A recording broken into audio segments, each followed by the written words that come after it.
Some people say that the coolest part about performing renovations on old buildings is getting to discover the history behind the walls. And sometimes that means finding hidden objects inside those walls as well. Construction workers at Emerson High School in Oklahoma were in the midst of a makeover project when they experienced just that, and they ended up making a fascinating discovery. While they were switching out the school's old chalkboards and replacing them with new whiteboards, they were shocked to find something incredible underneath. You might say that they got a real history lesson.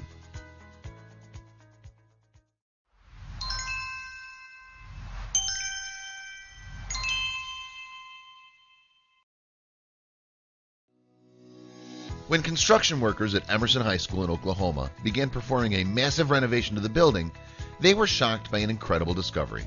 Hiding behind the chalkboards that they'd been planning to replace was an amazing find.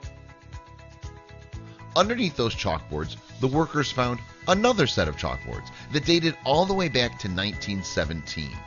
Somewhat surprisingly, they appeared to have been left untouched for nearly the entirety of the century, with perfect chalk markings and all. As it turned out, while performing similar renovations all those decades ago, the construction crew had simply fastened new chalkboards over the old ones. While this was certainly a strange method of improvement, it did, however, make for quite the interesting time capsule. The coolest part was that the old chalkboards featured all sorts of drawings and notes from the teachers and students who attended the school so long ago. Some of them were exquisitely preserved that it seemed like they could have been drawn that same day. Now, people feel fortunate for seeing these chalkboards unearthed for the first time. Cynthia Comer, an English teacher who currently teaches at the high school, told the Oklahoman that seeing the chalkboards was like going into a looking glass into the past. The more chalkboards that the construction crew removed from the walls, the more amazing glimpses of the past they were given. Underneath this one, for instance, there was even a perfectly preserved multiplication wheel that isn't commonly used anymore. Here's a photograph of a nicely written history lesson, which in turn has now become a history lesson in and of itself. This ability to see into the past is unlike anything the teachers at the high school have ever used to give a lesson. The material on pilgrims isn't so different from what is taught to children and teenagers in schools around the world today. It's interesting to think that they were teaching many of the same lessons to those students all those years ago. It's incredible to consider that back when these illustrations and lessons were being taught to those high schoolers, World War I was still going on, and to think that women also didn't even have the right to vote in elections.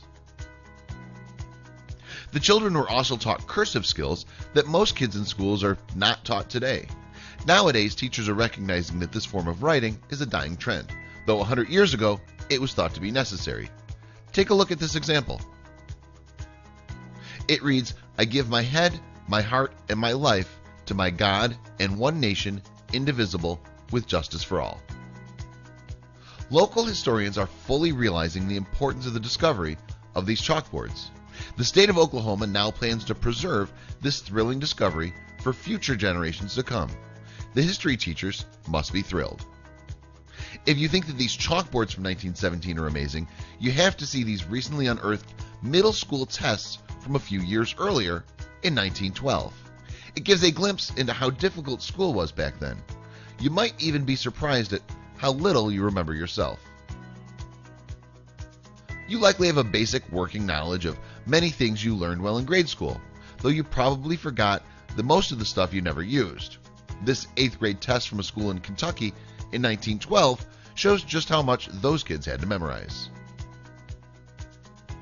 For example, look at this arithmetic portion of the examination. Math can definitely be one of the trickier subjects in school, and this test only makes it look even more difficult. Also, how oddly specific are these questions? If you thought the arithmetic portion of the 8th grade test was no laughing matter, take a look at the grammar portion. Number 6 looks like the most difficult to answer correctly, but there are even tougher questions on the rest of the test. That's the most fascinating thing. While the topics and teaching methods have changed somewhat, education from a century ago seems like it was more similar today than you might have guessed.